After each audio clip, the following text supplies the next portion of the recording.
Olá, meus amigos. Bom, hoje nós vamos tratar de um tema extremamente relevante para todos aqueles que estão estudando tanto o direito penal quanto o processo penal, que diz respeito à lei de crimes hediondos.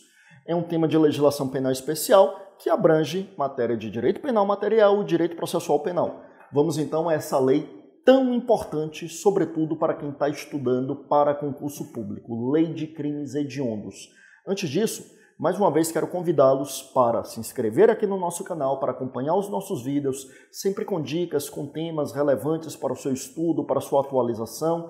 Mande aqui também os seus comentários com sugestão de temas para os próximos vídeos. Nós sempre estamos acompanhando e sempre estamos gravando de acordo com as demandas que chegam para nós. Vamos lá? Lei de crimes hediondos. A primeira coisa a dizermos, meus amigos, é que a Lei de crimes hediondos, a Lei 8.072 de 1990, lei, eu repito, 8.072 de 1990, ela cumpre um mandado constitucional de criminalização ou de penalização, como alguns preferem.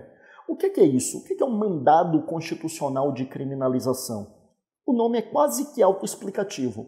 Mandado constitucional de criminalização é um dispositivo constitucional que manda o legislador ordinário criminalizar uma conduta. Então, é um mandamento constitucional para que o legislador defina uma conduta como crime. Vamos lembrar que a nossa Constituição, ela não criminalizou. A Constituição, ela não definiu crime. A legalidade exige que a lei defina crime e comine a sanção respectiva. A Constituição não fez isso. A Constituição não criminaliza, a Constituição não define qual é a pena, mas a Constituição manda o legislador ordinário criminalizar em inúmeras situações. E lá no artigo 5º, inciso 43, é que vem justamente essa questão atinente aos crimes hediondos. E a própria Constituição que vem nos diz que a lei ordinária deveria dar um tratamento mais rigoroso para alguns crimes.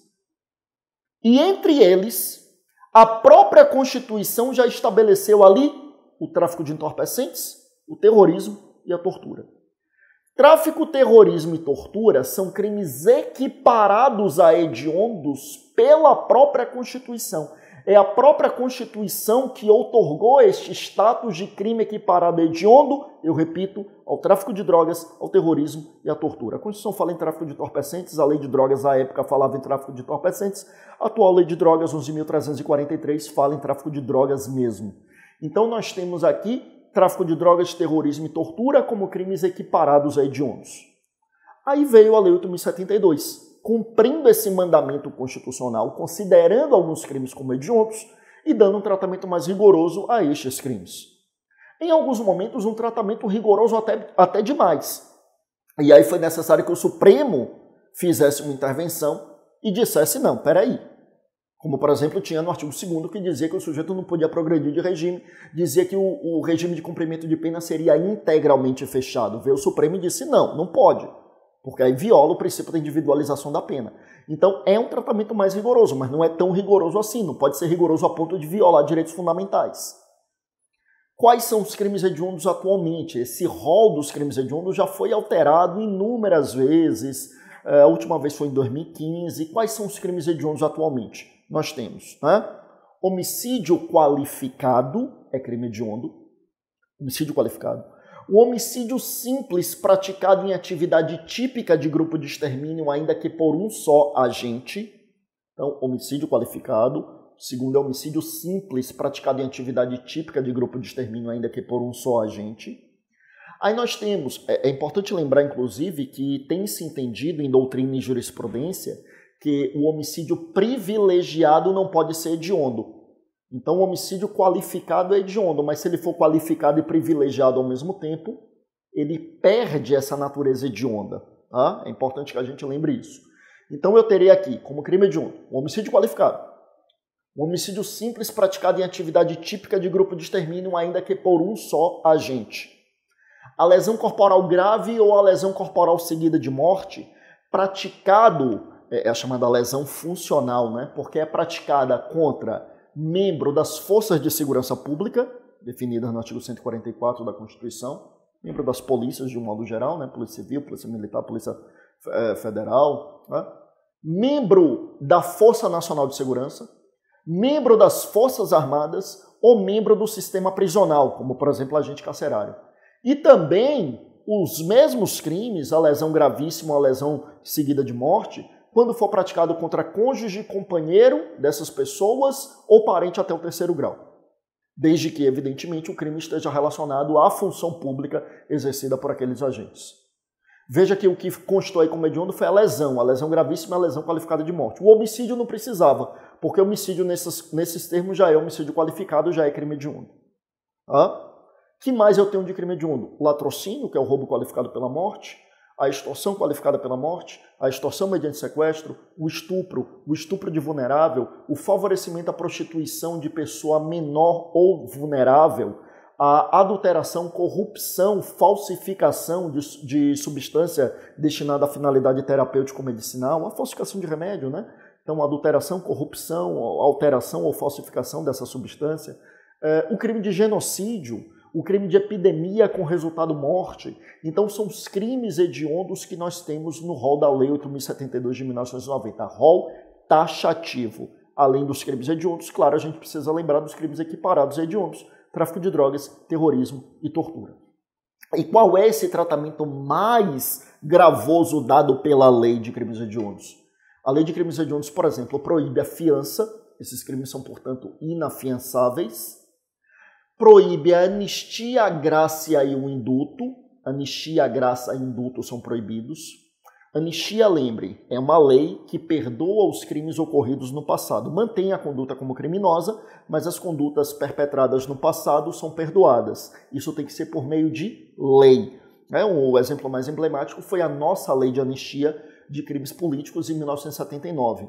Em 79 veio uma lei de anistia, que anistiou, ou seja, perdoou os crimes praticados com conotação política até determinado momento. Então, as pessoas que, por exemplo, os agentes da repressão que torturaram, supostamente com finalidade política, foram anistiados.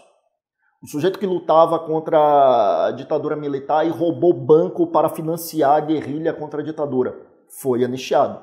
Essas condutas continuaram a ser criminosas, mas eles foram perdoados.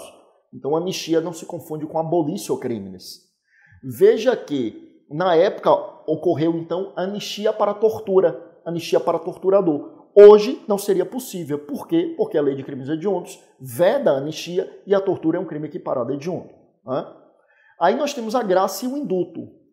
A graça, na verdade, é um indulto individual. O indulto tem caráter coletivo, o indulto individual é chamado de graça. Esse indulto é concedido pelo presidente da República por intermédio de um decreto que estabelece alguns requisitos para extinção da punibilidade. Isso também é proibido quando eu tenho um crime hediondo.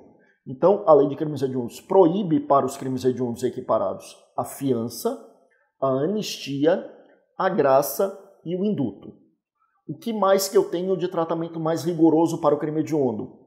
Lembre que, para os demais crimes, a prisão temporária, que é uma prisão com prazo pré-estabelecido, a prisão temporária dura 5 dias, até 5 dias, podendo ser prorrogado por mais até 5 dias. Mas quando eu tenho um crime hediondo equiparado a hediondo, aí essa prisão dura até 30 dias, podendo ser prorrogado por mais até outros 30 dias. Então veja como é mais gravoso aqui a prisão temporária. Outro ponto é o regime de cumprimento de pena. A lei de crimes hediondos, que antigamente dizia que o regime era integralmente fechado, aí veio o Supremo e disse que era inconstitucional, até se tornou a súmula vinculante número 26. Mas hoje o artigo 2º diz que o regime é inicialmente fechado, já não fala em integralmente fechado, mas ainda fala em inicialmente fechado, dando a entender que se for crime hediondo equiparado a hediondo e o sujeito for condenado, independentemente de qual é a pena, ele deveria cumprir em regime inicialmente fechado. Cuidado com isso, porque o Supremo também tem dito que esta determinação de regime inicialmente fechado também é constitucional. Só que o Supremo tem decidido isso em controle difuso de constitucionalidade, mas toma cuidado com isso, tá? Mas, de toda forma, para progredir de regime quando eu tenho um crime hediondo, também eu tenho requisitos mais recrudescidos. Por quê? Veja que, quando não é crime hediondo, para progredir de regime, o sujeito tem que cumprir 1/6 da pena. Se for crime, e aí 1/6 da pena, se não for crime hediondo, 1/6, independentemente de ser primário ou reincidente. Sendo crime hediondo, ele tem que cumprir 2/5 da pena se for primário ou 3/5 da pena se for reincidente. Então veja que o tratamento é realmente muito mais gravoso. Outro ponto de relevo é o livramento condicional. O livramento condicional, para quem não cometeu crime hediondo e é primário, tem que cumprir mais de 1/3 da pena. Para quem cometeu o crime e ainda não é hediondo e é reincidente, tem que cumprir mais da metade da pena. Mas para quem cometeu crime hediondo ou equiparado, se é primário ou é reincidente em outro tipo de crime, em crime de outra natureza, aí terá que cumprir mais de 2/3. E se cometeu crime hediondo e for reincidente em crime hediondo, não tem direito a livramento condicional. Veja que o tratamento, no caso do livramento condicional, realmente é bem mais rigoroso, tá? Olá, meus amigos, estamos aqui para fazer um complemento ao vídeo que a gente gravou sobre a lei de crimes hediondos. Aconteceu o seguinte, gravamos o vídeo para tratar da lei de crimes hediondos. Dias depois saiu a lei 13.497, no dia 26 de outubro de 2017, que acrescentou um crime ao rol dos crimes hediondos.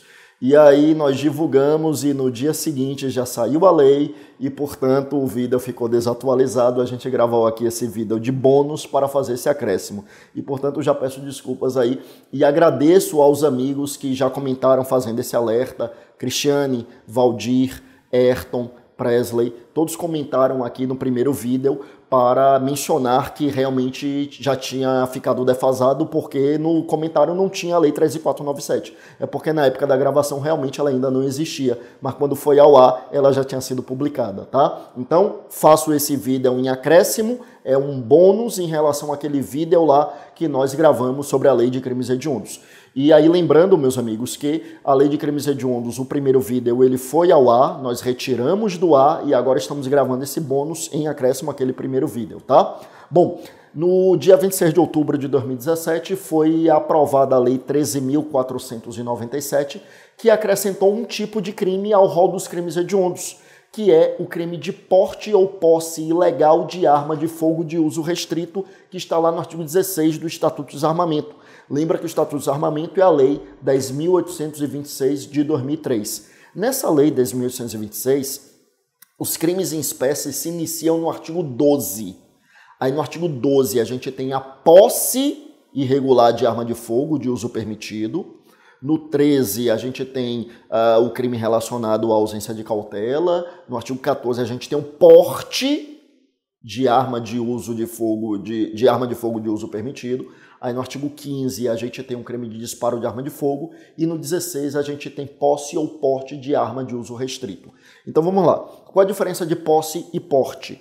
Posse é quando você mantém aquela arma em seu ambiente doméstico ou na empresa da qual você seja titular. O sujeito tem uma empresa, um escritório de advocacia, que não é empresa tecnicamente falando, mas enfim, vale também. Ele tem e preserva lá. Isso é posse.